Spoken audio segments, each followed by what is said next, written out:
Para kekasih, tema kita pada petang hari ini adalah satu tema yang istimewa. Mengubah yang pahit menjadi kecut, atau pahit menjadi manis. Pahit menjadi manis. Saudara, dari mana? Ini pasti mujizat. Saudara, teh pahit, kopi pahit, kita kasih gula. Ceritanya demikian. Maka terjadi homogenitas sehingga gula melebur. Ya, saudara, gula mengalahkan pahit, kopi mengadaptasi gula yang manis. Saudara, maka yang terjadi adalah kopi manis atau teh yang manis. Ya, saudara, demikian juga bagaimana saya yang pahit hidup saya bisa mengalami manis. Saya membutuhkan kuasa Allah supaya homogen menyatu dengan saya. Saudara yang kekasih, gula atau bahkan gula batu sekalipun yang saudara tahu, kristal gula batu itu yang keras, masukkan dalam teh, dalam kopi, dalam air, maka lambat laun akan menjadi manis. Dia akan melebur, dia akan habis, sehingga terjadi kopi atau air atau teh yang manis. Itu namanya homogen. Nah, cara kita mengubah hidup yang pahit ini, yang penuh derita, yang tidak terima, saudara, yang ketinggalan dan putus asa, ini pahit. Bagaimana kita bisa menjadi manis bila kita menyatu dengan Tuhan? Katakan, bila saya menyatu dengan Tuhan Yesus melalui Roh Kudus dan firman-Nya, saya menjadi homogen dengan kemanisannya. Amin. Nah, inilah yang saya dan Anda akan pelajari pada petang hari ini. Lebih dahulu kita akan membaca, saudara, bagaimana kita bisa hidup dan dimaniskan hidup ini dalam Amsal 27 ayat yang ke-7. Mohon dibuka pada Alkitab, saudara. 1, 2. Orang yang kenyang menginjak-injak madu, tetapi bagi orang yang lapar, segala yang pahit dirasakan manis. Amin. Tolong jangan ditutup dulu Alkitab, saudara, ya. Sekali lagi kita baca, nanti saya akan bertanya. 1, 2. Orang yang kenyang menginjak-injak madu, tetapi bagi orang yang lapar, segala yang pahit dirasakan manis. Amin. Saudara, langsung sebenarnya kita sudah bisa tahu jawabannya. Gimana hidupku yang pahit aku bisa merasakan manis? Ya, saudara. Nah, di sini maka apa yang kita harus ketahui, kalau kita menjadi orang yang kenyang, jangan menginjak-injak madu. Karena kita diberi madu, karena kita kenyang. Madu itu manis. Ya, tetapi kalau kita menerima itu madu dari Tuhan, kemanisan, kita hina, kita injak-injak, apa yang terjadi dengan kita? Maka kita akan merasa pahit. Itu sebab kalimat kedua indah sekali. Tetapi bagi orang yang lapar, katakan, saya harus lapar dan haus akan firman Allah, supaya hidup saya dimaniskan. Amin. Beri tepuk tangan bagi dia. Haleluya.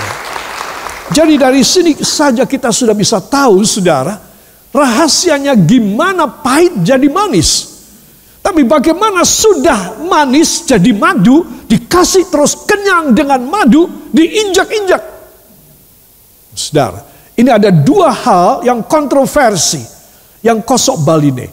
Itu sebab kita harus tetap ada bagian yang kedua, lapar dan haus. Supaya bisa mengubah segala bentuk kepahitan menjadi manis, rasa manis. Ya, saudara. Nah, itu sebab kita akan mempelajari dari Amsal 27 ayat yang ke-7 ini. Ya, satu pelajaran yang indah sekali. Para kekasih, bagi orang yang lapar. Saudara, disinilah kata kunci daripada kemanisan, yaitu lapar. Kalau saya dan Anda lapar dan haus akan firman Tuhan, akan kebenaran Tuhan, maka kita akan mengalami hidup yang manis, dan manis mengalahkan pahit. Amin. Nah, itu sebab bagi orang yang lapar, mari kita akan baca 1, 2. Bagi orang yang lapar, segala yang pahit dirasakan manis. Jadi sekarang masalahnya bagi orang yang lapar. Ya, saya dan saudara harus punya kelaparan, kehausan. Kita merasa membutuhkan, saudara. Kita harus merasakan satu hal di mana kita membutuhkannya, saudara. Nah, orang yang lapar, kalau dia mendapatkan makanan apa aja, mereka akan suka. Ya, mereka akan merasa, aduh, aku bisa dapat lagi dari pemerintah ini, dari orang kaya ini, dari perusahaan itu. Ya, aku bisa makan sekarang. Ya, saudara, apapun bagi orang lapar menjadi manis. Ini contoh yang ada akibat dari pandemi COVID-19 ini, para kekasih. Jadi bagi orang yang lapar, yang sederhana sekalipun, akan menjadi enak dan manis. Ya, saudara. Nah, jadi bagi orang yang lapar, apa saja menjadi enak. Betul apa tidak? Para kekasih, nah ini satu ilustrasi yang kita alami. Bagi orang yang lapar, segala yang pahit dirasakan manis. Terus kita harus lapar. Katakan, saya harus lapar lebih dahulu. Saudara, ini penting sekali. Kalau saya tidak punya perasaan lapar dan haus akan kebenaran Tuhan, saya tidak akan pernah mengalami kemanisan dari Tuhan. Bahkan kalau saya sudah pernah mengalami madu, pemberian dari Tuhan, madu pun saya injak. Saudara, itu sebab penting sekali seorang anak Tuhan, dia harus selalu merasa lapar. Lapar, ingin mendapat lebih. Ya, saudara, itu sebab inilah satu hal yang istimewa di dalam kehidupan kita. Apa rahasianya? Saudara, mari kita akan baca bersama. Rahasianya ada pada Matius 5 ayat yang ke-6. 1, 2. Berbahagialah orang yang lapar dan haus akan kebenaran, karena mereka akan dipuaskan. Amin. Katakan, dimaniskan. Bila saya lapar dan haus akan kebenaran firman. Beri kemuliaan yang baik bagi dia. Haleluya. Jadi ini rahasianya. Karena sudah diungkapkan pada satu ayat, yaitu ayat 7 dari Amsal 27. Saudara. Jadi dari situ kita langsung bisa tahu penyelesaiannya apa. Yaitu kalau saya merasa lapar, maka semua yang pahit berasa manis. Ya. Nah, kita akan belajar mengenai soal ini, para kekasih. Di sini saya ingin menunjukkan pada saudara, ya, dalam Mazmur 73 ayat yang ke-26. Ya, kita baca lebih dulu dari Alkitab kita.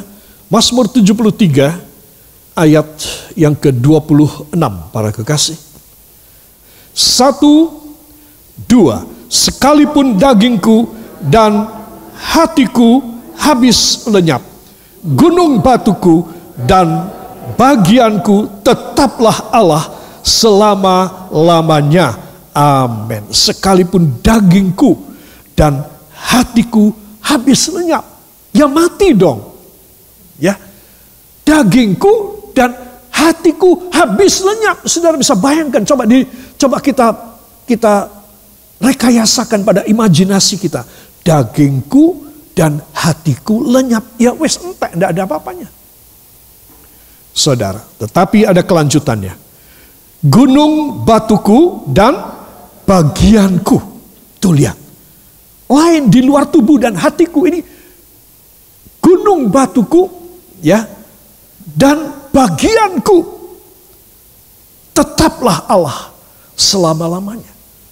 Jadi saudara, ini tubuh, ini keadaan saya dan Anda yang pahit, yang bisa lenyap. Sekalipun dagingku dan hatiku lenyap, tetapi Tuhan adalah gunung batuku dan bagianku. Dia tetap ada. Sehingga aku tidak jadi lenyap. Kalau orang lain tidak punya Tuhan, bagiannya dan gunung batunya, maka orang lain lenyap. Orang lain binasa. Saudara, itulah pertanda dari orang yang lapar akan kebenaran. Kebenaran bukan dari dalam saya, bukan dari Anda. Bukan dari keturunan orang tua kita. Wah, mereka penuh dengan dosa. Termasuk kita orang. Saudara. Itu sebab dari mana kebenaran dari Dia, Tuhan, gunung batu dan bagianku. Jadi saya dan Anda harus tahu, ini ayat luar biasa, ya. Di dalam terjemahan bahasa Inggris, nanti kita akan membaca terjemahannya. My flesh and my heart may fail. Daging dan hatiku bisa hancur, lenyap, atau setidaknya pingsan. But God is the strength of my heart and my portion forever. Tetapi Allah adalah bagian, ya, kekuatan dari hatiku, ya, and my portion, dan porsi milikku, bagianku. Ya, saudara, mari kita akan baca terjemahannya yang ada tulisan kecil di bawahnya. Ya, 1, 2, tubuhku dan hatiku bisa habis lenyap, tetapi Allah adalah kekuatan hatiku dan bagian pusakaku selamanya. Amin. Sekali lagi, 1, 2, tubuhku dan hatiku bisa habis lenyap, tetapi Allah adalah kekuatan hatiku dan bagian pusakaku selamanya. Amin. Haleluya. Coba lihat, ya saudara, my flesh and my heart. Saya ulangi lagi, ini adalah daging dan hatiku may fail. Bisa hancur, bisa pingsan, bisa gagal, bisa berantakan, saudara. Jadi di sini ada apa dong yang membuat saya bisa bertahan? Kalau saya mengalami kepahitan, maka saya di dalam keadaan saya harus lapar dan haus akan kebenaran. Maka barulah, ya, Tuhan menjadi kekuatan pada hati kita dan bagian pusaka kita, my portion. Ya saudara, itu sebab Anda dan saya harus minta kepada Tuhan. Tuhan, hamba tidak boleh lupa Mazmur 73 ayat 26. Bagaimana hati dan tubuh hamba bisa fails, bisa hancur, bisa lenyap, bisa berantakan, bisa sakit. Tetapi Engkaulah kekuatan dan bagian porsiku. Amin. Kalau Anda mempunyai demikian, Anda termasuk orang yang lapar akan kebenaran. Katakan, saya harus demikian. Setiap hari merasa lapar dan haus akan kebenaran Tuhan. Amin. Haleluya. Para kekasih, itu sebab saya kembali pada slide yang tadi. Orang yang kenyang menginjak-injak madu. Ya, sepertinya ini pasir ini, ya. Kita anggap itu madu. Menginjak-injak, orang yang kenyang menginjak-injak madu. Bagi orang yang lapar, segala yang pahit dirasakan manis. Ini sebaliknya, orang yang satu, dia merasa mendapatkan air kehidupan. Karena dia menantikan di tengah kelaparannya, saudara. Dan dia merasakan manis. Itu sebab anak-anak Tuhan, kalau kita mempunyai rasa lapar, harus dipertahankan. Saya lebih baik mengatakan saya tidak perlu kenyang. Saya tidak perlu kenyang. Saya yang perlu adalah lapar. Karena ketika saya lapar terus, maka segala yang pahit yang saya rasa dalam hidup, dalam pekerjaan, dalam pelayanan, dalam pergaulan, akan saya rasakan manis. Itu sebab Anda dan saya harus semua angkat tangan saudara. Mulai saat ini Tuhan membuka rahasianya bagi saya, supaya saya tidak merasa sok kenyang. Dalam nama Yesus, hai roh sok kenyang, aku hancurkan engkau. Dalam nama Yesus, keluar dari pikiranku, keluar dari kebiasaanku, keluar dari hidupku, supaya jangan sampai aku menginjak-injak madu yang aku terima dari Tuhan. Dalam nama Yesus, terjadi demikian. Ucapkan terima kasih engkau yang percaya. Terima kasih Bapa, terima kasih Yesus, terima kasih Roh Kudus. Ajarilah kami tidak pernah merasa kenyang, tapi kami merasa lapar. Karena ketika kami merasa lapar, Engkau mengenyangkan. Kami merasa lapar, Engkau mengenyangkan. Terus demikian. Dan kami safe hanya di dalam nama Tuhan Yesus Kristus, Juru Selamat dan Penebus kami. Dan kita semua mengaminkan.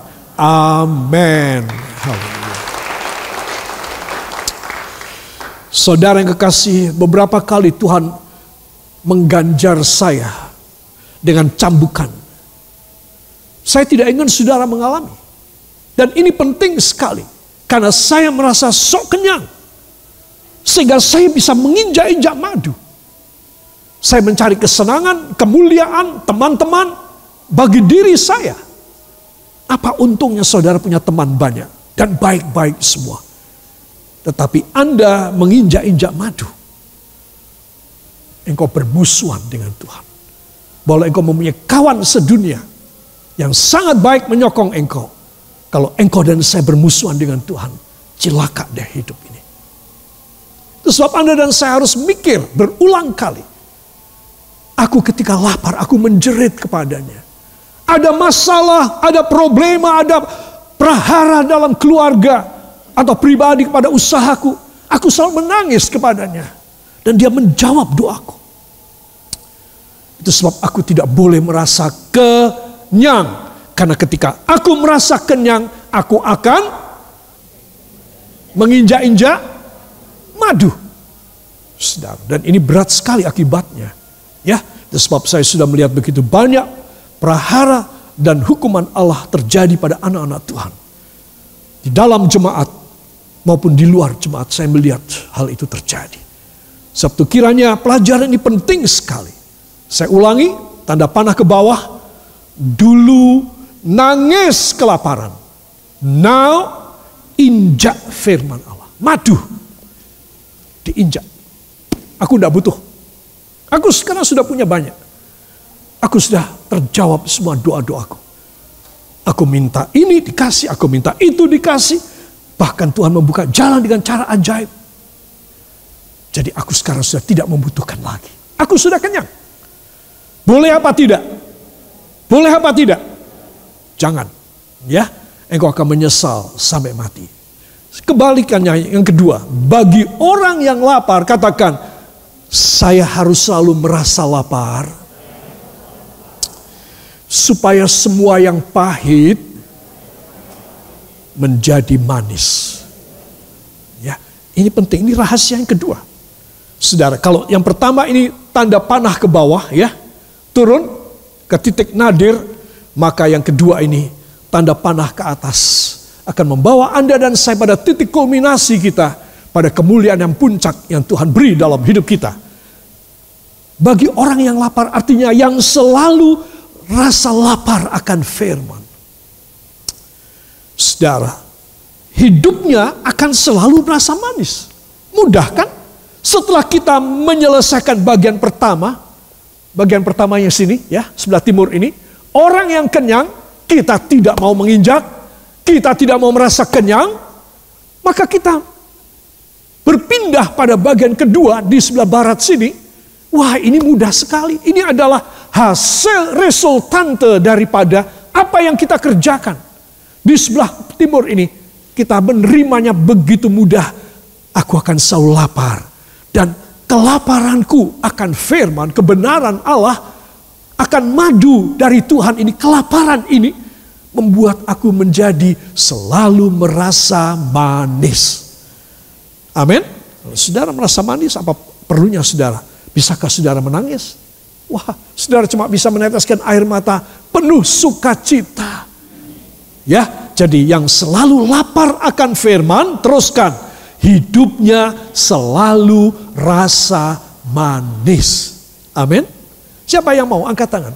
Ucapkan terima kasih kepadanya. Terima kasih Bapa. Terima kasih Bapa. Karena hamba tahu rahasianya sekarang. Hindarkan hamba dengan kuasa Roh Kudus-Mu dari rasa puas, congkak dan sombong, mencari ketenaran diri sendiri. yang kau benci.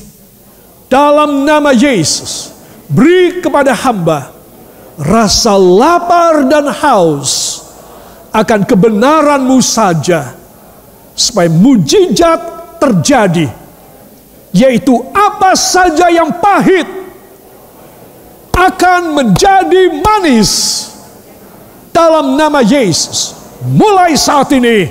Amin. Haleluya. Beri tepuk tangan yang baik bagi dia. Itu sebab anak-anak Tuhan, saya ingin mengajak semua saudara memperhatikan ya. Saya akan masuk pada bagian kedua. Orang yang kenyang menginjak-injak madu. Kenyang itu artinya melimpah berkat karena kenyang akan firman. Ya saudara. Yohanes 6 ayat yang ke-11 dan ayat 12 mohon dibuka pada Alkitab saudara. Kadang-kadang saya ditelepon ataupun di teks oleh seseorang, kadang-kadang saya kenal, kadang-kadang kebanyakan tidak saya kenal, yang mengaku pernah saya doakan dan Tuhan memberkati, tapi kemudian hancur, bangkrut lagi. Saudara, maka rahasianya itu cuma ada di sini. Ya, mari kita akan baca bersama. 1, 2. Lalu Yesus mengambil roti itu, mengucap syukur dan membagi-bagikannya kepada mereka yang duduk di situ. Demikian juga dibuatnya dengan ikan-ikan itu sebanyak yang mereka kehendaki. Dan setelah mereka kenyang, ia berkata kepada murid-muridnya, kumpulkanlah potongan-potongan yang lebih, supaya tidak ada yang terbuang. Amin. Artinya, Yesus sangat menghargai pekerjaan mujizat yang dia lakukan dengan 5 roti, berapa ekor ikan? 2 ekor. Di tangannya dia memecah-mecahkan, baik ikan tersebut, baik roti tersebut dibagikan terus. Tidak berhenti sampai dia berhenti. Dan orang-orang makan, 5.000 orang laki dan belum wanita dan anak-anak, semuanya kenyang. Ya, sampai tidak ada yang minta tambah lagi. Ya, tidak ada yang minta untuk dapat lagi. Selesai, kenyang. Sudah. Nah, ada sisa berapa keranjang? 12 keranjang sisanya. Sudah. Nah, apa yang Yesus lakukan agar mujizat kekenyangan tersebut bisa terjadi pada seseorang? Ketika saya lapar, ketika saudara juga, kita menangis kepada Tuhan, bukan? Tidak ada kerjaan, di PHK, pekerjaan dan usaha kita bangkrut atau merugi, atau hilang kena musibah. Kita menangis kepada Tuhan. Saudara, Tuhan mempunyai cara untuk menjadikan kita kenyang. Yaitu dengan apa? Membagikan roti. Jadi ketika saya dan Anda lapar dan ingin kenyang, katakan, ketika saya lapar dan ingin kenyang, rahasianya hanya satu. Apa? Firman Tuhan, roti yang dibagi. Saudara, ini rahasia. Itu sebab Anda dan saya harus tahu. Lalu Tuhan melihat bahwa semua sudah kenyang, dan dia dari kejauhan dari atas bukit dia melihat ada roti-roti yang tersisa. Dia berkata pada para murid, kumpulkan semua sisanya. Saudara, dan dikumpulkanlah 12 keranjang sisanya. Coba, gak sampai kurang. Orang berhenti, gak mau makan lagi. Khawatir muntah dia. Khawatir sakit perut dia. Jadi berhenti makan, sudah kenyang. Dan Tuhan minta supaya murid-murid, apa perlunya sih? Bukankah di tangan dia sewaktu-waktu bisa terjadi mujizat? Apa perlunya? Tuhan minta supaya restan, sisa-sisa itu dikumpulkan. Saudara, karena bagi Tuhan, roti ini sangat berarti. Dan semua orang harus tahu untuk menghargai roti firman Tuhan. Amin. Ini suatu ujian. Kalau saudara berkelimpahan, ini ujian. Ada 2 rangkaian ayat, mohon dibuka pada Ulangan pasal yang ke-6, ayat yang ke-10 sampai 12. Saya undang kita bangkit berdiri sejenak. 1, 2. Maka apabila Tuhan Allahmu telah membawa engkau masuk ke negeri yang dijanjikannya dengan sumpah kepada nenek moyangmu, yakni Abraham, Iskak dan Yakob, untuk memberikannya kepadamu. Kota-kota yang besar dan baik yang tidak kau dirikan, rumah-rumah penuh berisi berbagai-bagai barang baik yang tidak kau isi, sumur-sumur yang tidak kau gali, kebun-kebun anggur dan kebun-kebun zaitun yang tidak kau tanami. Dan apabila engkau sudah makan dan menjadi kenyang, maka berhati-hatilah supaya jangan engkau melupakan Tuhan yang telah membawa kamu keluar dari tanah Mesir, dari rumah kurang banter, rumah perbudakan. Coba saudara, dia mengeluarkan kita dan Israel dari rumah perbudakan. Saudara, untuk apa? Untuk menerima anugerah yang luar biasa. Kalau kamu nanti memasuki kota-kota yang besar dan baik di tanah Kanaan, itu kota kamu tidak mendirikan. Kamu hanya mengambil sebagai hak. Aku yang berikan kepada kamu. Dan kemudian di kota-kota itu kamu masuk ke rumah-rumah yang sudah jadi fully furnished dengan segala perabot dan furniture. Kamu tinggal masuk aja, yang kamu tidak perlu melengkapi perabotnya. Aku kasih rumah-rumah masing-masing kepada kamu. Kamu keluar dari rumah, kamu melihat kebun dan padang, buah-buahan itu tidak kamu tanam. Kamu cuma datang untuk panen saja. Kotanya aku yang bikin, rumah-rumahnya mereka yang kerjakan, mereka aku usir, tanaman-tanaman mereka yang menanam, aku usir orangnya. Kamu tinggal mendiami dan memetik panen hasilnya. Amin. Saudara yang kekasih, katakan pada samping Anda, belajar mengenang kebaikan Tuhan. Itu rahasia kita. Ayo omong, itu rahasia kita. Supaya Tuhan tidak sakit hati. Saudara yang kekasih, saya beritahu kepada saudara, orang yang kenyang menginjak-injak madu, itu karena sudah diberi. Makanya dalam kitab Ulangan, Musa kembali mengulangi semuanya. Hei Israel, kamu jangan keras tengkuk. Tengkuk itu di mana? Tengkuk itu sini. Kamu jangan keras tengkuk, kamu jangan besar kepala. Karena aku membawa kamu dari rumah perbudakan menuju tanah perjanjian. Kota-kota yang dibangun dengan bagus. Rumah-rumah yang fully furnished. Dan kebun-kebun dan sawah-sawah yang kamu tinggal panen. Kamu tidak kerja apa-apa. Kamu tidak berjuang. Enggak. Aku yang mengadakan buat kamu.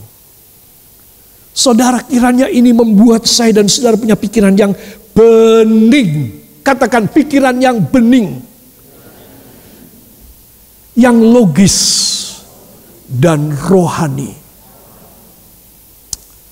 Kalau saudara menganggap penghasilan saudara karena saudara kerja banting tulang, karena saudara orangnya pintar dan lihai, karena saudara punya kenalan-kenalan pejabat dan lain sebagainya, karena saudara mempunyai sesuatu keahlian dan fasih lidah saudara, maka saudara telah menghina karunia Tuhan. Apalagi kalau saya dan Anda sombong, waduh, ini lebih lagi. Tuhan paling benci satu hal ini. Katakan, Tuhan paling benci bila saya sombong. Jadi sebaiknya saya selalu rendah hati. Tidak mencari kemuliaan bagi diri saya, namun kemuliaan bagi Bapa di sorga. Maka itu menjamin kepada saya madu dan kekenyangan yang ilahi. Amin.